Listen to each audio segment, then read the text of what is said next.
Well, hello there, everyone. Welcome back to my channel. I go by One Chief Compadre, and you're watching Cheap Stocks TV. Where on my channel, we're talking about savings, investing, and even politics. So I decided that I wanted to talk about a topic that I'm starting to see um, some. I'm starting to see a lot of people talking about something that is starting to get some traction, and what I'm starting to notice on social media is this whole idea of living a single life, never getting married, and never having kids. And the reason why I want to talk about this is because I can relate. I've been there and I've done that.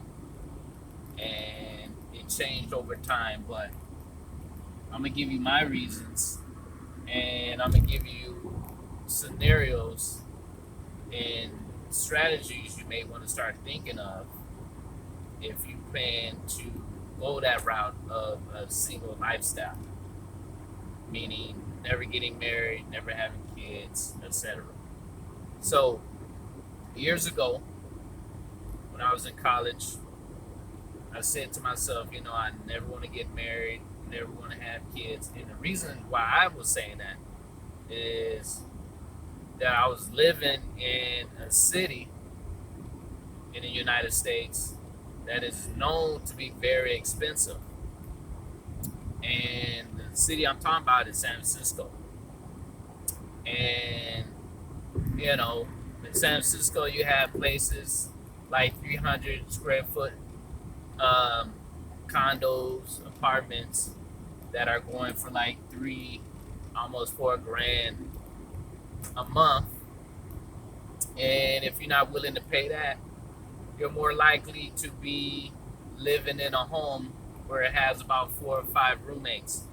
So it makes it very difficult to have a family and have kids when you gotta share all the amenities and everything else in one home. So that was my rationing and my rationale of not having kids and never being married, because you'll never be able to reach the American dream, so to say, right? You'll never be able to have a home because unless you make 6 figures, but they say in San Francisco, a family of 4 making 6 figures, 100, maybe 30,000, is below the poverty line. So just imagine those who are not making 6 figures, where they're at, right?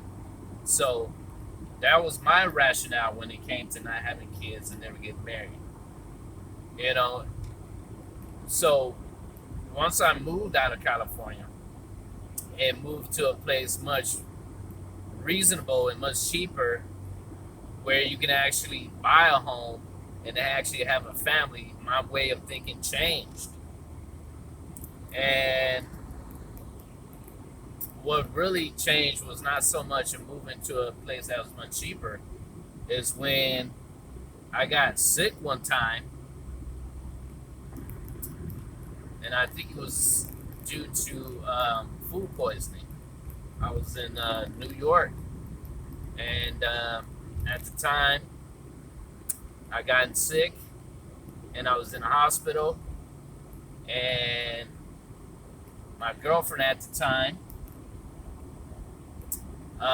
wasn't allowed to come into my hospital room. And what if I was sick and they needed someone to decide whether or not to put a plug? Who would they talk to, right? Who would come in and decide what to do with my body, right? So that was an eye opener. That made me see differently when it came to being married and having children. Now, that is the married part, where you need someone to decide on what to do